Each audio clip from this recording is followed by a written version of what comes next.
Hello, and welcome to Spring into Poetry with Lumio. All right, I'll go ahead and kick us off. So hello again, and welcome to Ready, Set, Go Lumio, where you decide what we make and we build it live on the fly, which is super exciting. So today's focus is Spring into Poetry with Lumio. So of course, we're covering grades K through 5. And our goal is really just to showcase how easy it is to build engaging activities in less than 30 minutes. And hopefully these activities that we build and create today, you're going to get to take them into your classroom and work with your students with them tomorrow. My name is Amanda Merez, and I am a training specialist in Florida. And so this week's webinar, Ready, Set, Go Lumio Spring into Poetry, features Gretchen Simmons, who is another training specialist from Texas. So as always, we encourage your participation. If you ever have any questions, please feel free to drop those in the chat. And we can either integrate it directly into what we're talking about to really show you, and really get an answer to your question, or we can answer them directly into the chat box, whatever, we feel is best at the time. We're also going to be sharing resources from today's session in the chat. So we want you to walk away with every single resource we show or hint or preview, because again, we really just want you to take stuff back into your classroom to just, work with your students. As always, we're also going to be linking a brief feedback survey at the end.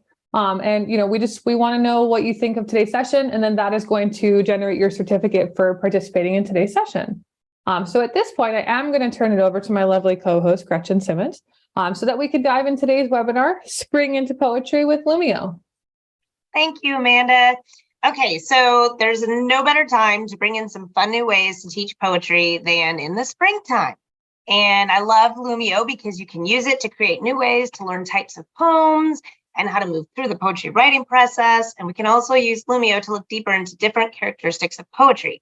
And one of the reasons I love Lumio is because sometimes poetry can kind of be a touchy subject for kids. Some kids love poetry. Some kids, they give you that, when you say we're going to start talking about poetry. So I really loved bringing my lessons in with Lumio in that it kind of changed it up and made it a little bit more exciting and engaging for my students. And so I wanted to go ahead and show you guys some resources that you guys could use today to kind of refresh your poetry lessons and get your students excited again.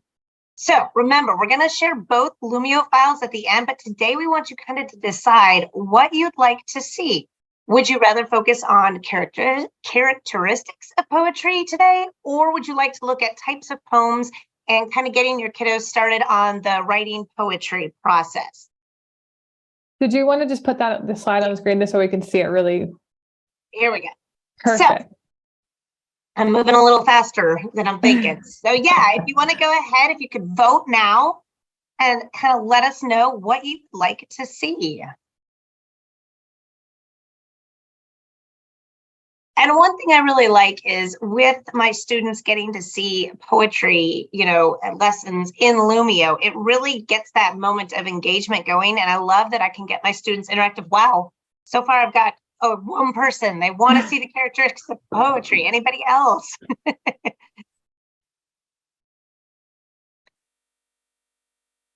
So that person who voted is going to be You're the winner. Their choice. Oh, I think one more person just joined. So I'm just going to give everyone just one more second to vote. So if you are just joining us, we're trying to decide, are we going to lean more towards the characteristics of poetry, or we're going to look into some ideas about types of poems and writing poetry? Again, you're going to get both. You're going to see all of these resources. So it's not like, oh man, if I miss out, or there's no missing out in these sessions. Yeah, I filled it up with tons of information on both. So you walk away with two really great ways to teach the poetry to your kiddos. And I'm going to end this poll and, now what? Now there's two. So, okay, so if we can, our third participant, if you don't mind just jumping in there. If not, then we're going to leave it up to the lovely Gretchen to decide which one that she wants to do. Because it's hard. We're going to have a split vote here. So I'm going to give it 2 more seconds. Somebody want to be the tiebreaker? I don't think so. It's up to you, Gretchen. If not, I'm going to keep with the whole spring thought. Early bird gets the worm, and I'm going to give it to the characteristics of poetry for being the early bird that got the worm. So we'll move into characteristics of poetry. So what I did, and I know there's a lot of different elements to poetry, so I just kind of wanted to touch on a few. Of course, I went ahead and I started with figurative language. So we're going to look at some figurative language. And I started it with a match 'em up game. I wanted to bring in a game-based activity for my students because nothing gets your students really more engaged and, hooked into a lesson than maybe sometimes when you open with a game-based activities. So I'm going to go ahead and model what this game-based activity looks like. I came up with 6 different types of figurative language, and I went ahead and made their description. Now, we might have looked at an anchor chart beforehand. We may have discussed it or looked at some examples, but I'm going to have my students work through this match 'em up game where they're going to take the figurative language, they're going to place it in the flower, and then they're going to find the matching description. So metaphor is comparing 2 things without using like or as. When I get it right, the bees move up to their hive. Now, my students will see that I have this set that if they don't get it right, it checks it for them instantly and pushes it back out. Now, one of the great things I love about Match 'em Up is as my students are working through, I can go up to the top of my teaching device and I can click on View Progress. Don't have any students joining, but I can take a look at that activity dashboard and I can see as my class is playing this game, which ones they're getting right, which ones they might be getting wrong, how long it took the students to work through this game. This is really great insight for me with my students to kind of check in and see what their understanding is. Oh, I see, maybe all my students are missing the personification. That kind of lets me know that maybe before we move on to our next activity, we need to review what personification is with my students. So I love that I do have that activity dashboard that I can check in on my students' learning. So then moving after figurative language, I always like to follow up my game-based activities with some sort of level up your thinking. So I love to pull in these graphic organizers. I pulled in the 6-square graphic organizer. And what I did is I gave examples of each figurative language on this. And of course, I used the little image just for my visual learners. And they're going to look at the bottom. They've got all the figurative language at the bottom. And they're going to be able to simply move that correct term and match it with the example. Now, this might be something that I do as a whole class whiteboard that we kind of do together, and we're looking at these examples together and talking about them. Or I could easily make this a group workspace where I put them into groups and they got to work together to figure out what examples match with the figurative language. Or I could do an individual handout with this. So then going on to my next one, this is where, once again, I want to take that thinking now to the next level and kind of bring in their creative thinking on this one. And so I came up with the Frere model graphic organizer where I decided to put an image in the middle. And then I wanted them to create 4 figurative language examples from this picture. And this is where they're going to really have to start applying everything they know about these different figurative language terms and adding, being able to think up something on their own. This is a great way to help your students kind of begin to brainstorm different ways that they could use this figurative language in their poetry writing. So going on to the next element of poetry, I decided to talk about descriptive language, some adjectives and some adverbs. So once again, I started off the lesson with a game-based activity, and I did a super short because I do love that it gives me that student insight on progress with that dashboard. I can go ahead and model for you what this activity looks like. Now, this time I decided to get a little creative and I used a custom background, but I have adjectives and adverbs, and they're simply going to have to move the words to the spot that matches. Put the adverbs under the adverb umbrella and the adjectives under the adjective umbrella. And once again, I set it so that it instantly checks. If it's not right, it shoots it back out. So my students are learning on their own which ones are adjectives and which ones are adverbs.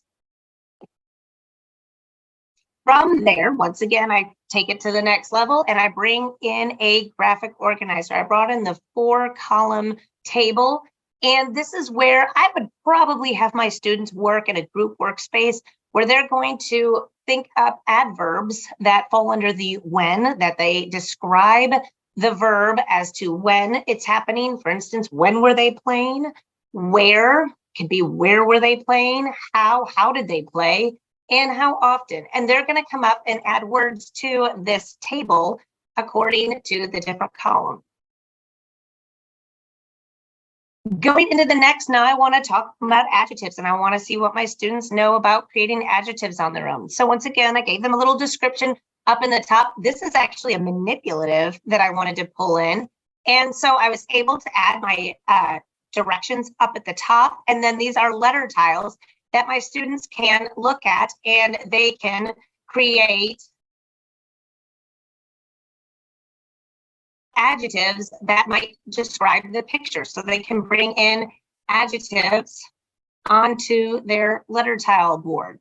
So I really like that I was able to pull in a manipulative. I could easily make this manipulative an individual handout, meaning every student gets their own copy of this manipulative, or I could put them into a group workspace and have them working in digital groups together, or we could do it as a whole class whiteboard, and we're all putting those different adjectives up on our letter board.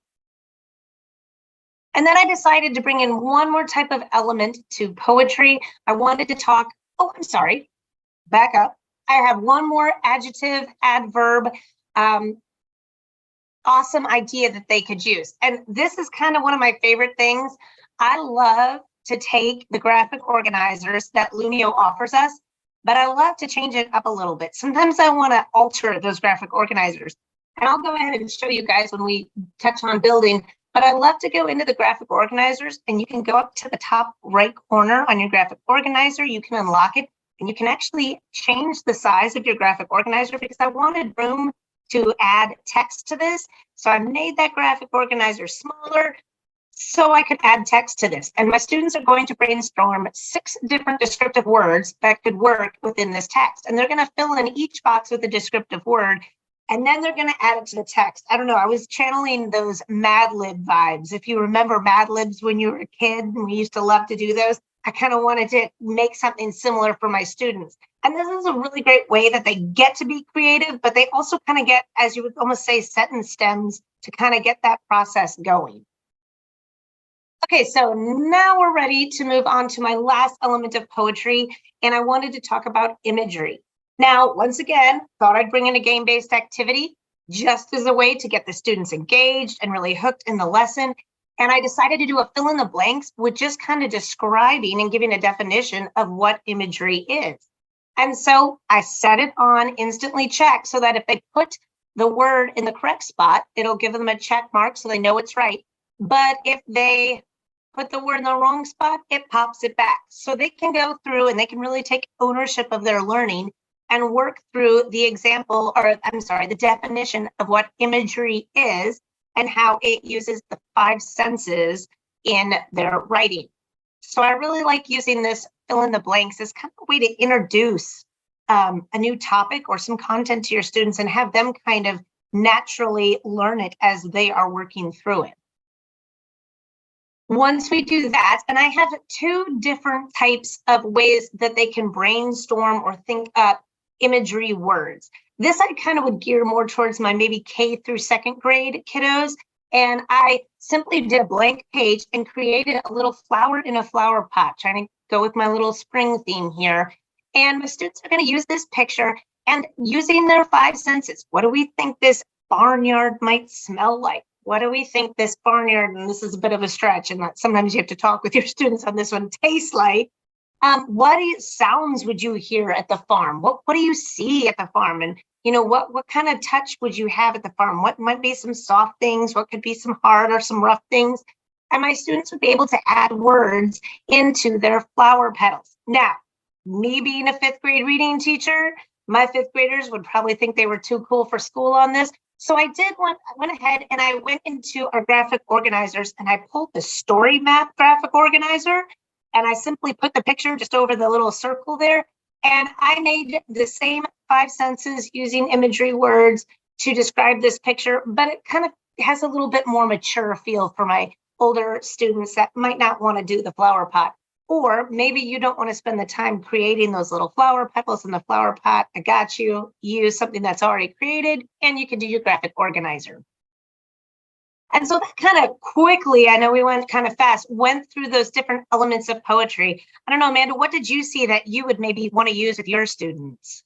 So I really liked the things that you had that were pre-created. I think, especially at this point in the year, I just want to grab things and use them and go. And, just to have, taking the graphic organizer, like exactly what you're showing on the screen here, and just, turning it into something that it wasn't originally like intended to be used for. I think that's, where a lot of the value in Lumio comes from, is just the ability to use things as like, you don't, think of that right off the bat. So I love seeing all the different ideas, and I'm excited to watch you build them.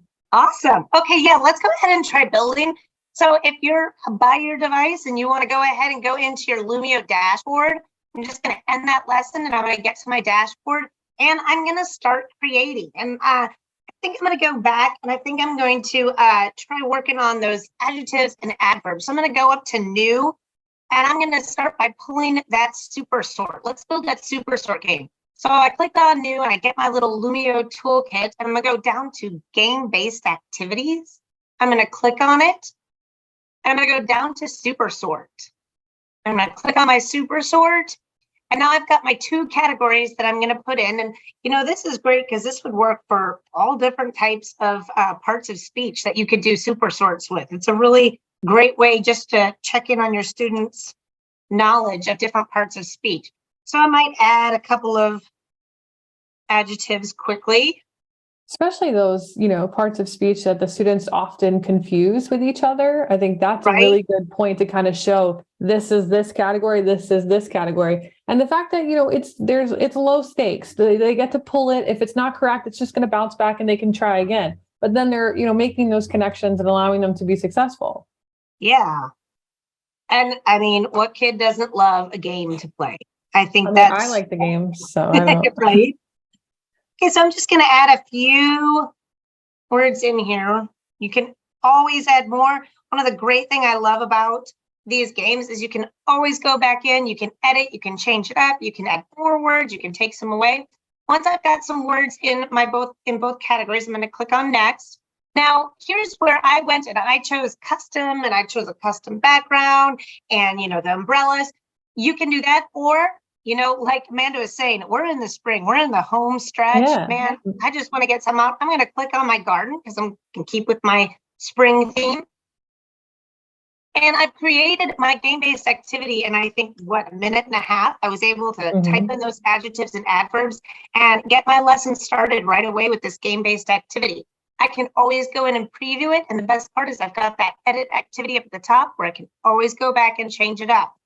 Now, I always like my game-based activity. And like I told you guys, I then like to bring in, that next level thinking with some graphic organizers. So now let's go and over on my left-hand side, I'm gonna go down to my blue plus sign. I click on it. I'm gonna go to my graphic organizer. And for that, when I was choosing the different adverbs, I went down to that table 4 column. I'm gonna click on that. And here's my little Lumio hack that I love when I'm creating. When I like this column or this table, but I want room to give my instructions, I simply go to the right-hand side, I click on it, I get that lock, I unlock it, I go down to the bottom where that little blue dot is, and I just shrink it a little bit, I move it into place where I want it, and then I can relock it. The great part about that is now I've got room to add my instructions up at the top, or maybe I can give a better description of what an adverb is. So I can go ahead and I can go here, make it a little bigger, and I can say adverbs, add description, a verb, they explain. I'm gonna make that a little longer. And so now I've got my description up at the top. Then I can go in and I can type in the different parts. Oops, gotta go back up to add text, click where I want it. When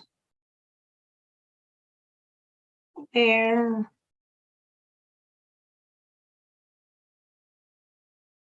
how and how often. So you can see in really no time at all, I'm able to really start creating a lesson. And it's only taken me a few minutes because I've used so many ready-made resources, which is why I love Lumio so much. And I think, do I have time? I think I got time real quick. I can add that adjective, manipulative. So I'm going to go back to my left-hand side. I'm going to go down to that plus sign, click on that. I'm going to go to the green manipulative box. I'm going to scroll down. I'm going to grab that making words with letter tiles.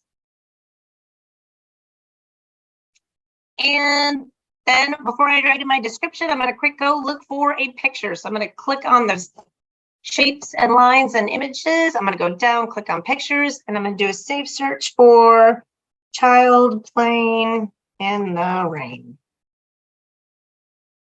Oh, and there I can choose different pictures and choose I love the little ladybug umbrella. Reminds me of my daughters when they were little. I don't think they'd be caught dead with a ladybug umbrella. I'm going to go ahead, I'm going to lock it into place, especially since I'm going to have my students working on this manipulative. And then I'm going to go up and I'm going to add my description. I could go in, talk about adjectives. Since I don't have a lot of time for you guys, I'm just going to quick type up there and I'm just going to say add adjectives that describe this photo. Make it fit in my blue box. And I was able to add my description. One thing that I love is if I go over to the right-hand side and click on that magic wand, I can easily convert this into an individual activity, a group workspace, a whole class whiteboard. I can also go a little further and I could add audio instructions to this so my students can replay my instructions if they need to go back. Okay, so I've got my adjectives, I've got my adverbs. If this was the next part that I wanted to add, that text with that little, thing, I could go to a blank page and I could add text. But I think we're almost out of time, Amanda. Do we have enough time to do that, or are we running out of time here? You have time to do it. Okay, awesome. So I'll go back down to that plus sign. I'll click on that plus. Oh, actually, I didn't do a new page. I did another graphic organizer. This is where I really shrunk that 6 square graphic organizer, the 6 box. I'm going to click on that. I click on the whole graphic organizer. I get that lock up in the corner. I'm going to unlock it, go down to the bottom where that dot is, and I'm going to shrink it up. So I make it real small. I'm going to lock it back into place so my students can't move it around. And then I'm going to go and I'm going to add my descriptive words. So I want one of them to be size. Then I want one to be color. Put those in place. And of course, I'm going to want to lock them. So I want to make sure, go through and lock. I could do number of something. I think I did temperature on one. It depends what I'm going to have my text say. Mm-hmm.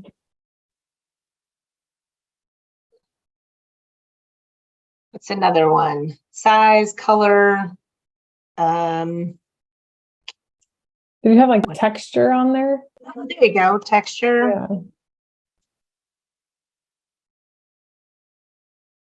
Yeah. And then last one, we could do, sound. Yeah, sound, shape, really anything. And the great Loud part is sound. too, because you can customize all this, it can really be dependent upon your grade level too. Like texture for your kindergartners would be too advanced, but you could always, have that be something else. You could even just put feel or, what, like you mentioned earlier, what's soft, what's hard, what's rough, Right. And here's where then I would just start typing out my text. And, depending on what I would want it to say. One morning while I was out walking in the woods, I'm gonna make it nice and long. I can make the text bigger, but I could add my text here and I leave the blanks as to where I want them to add in those descriptive words that they found.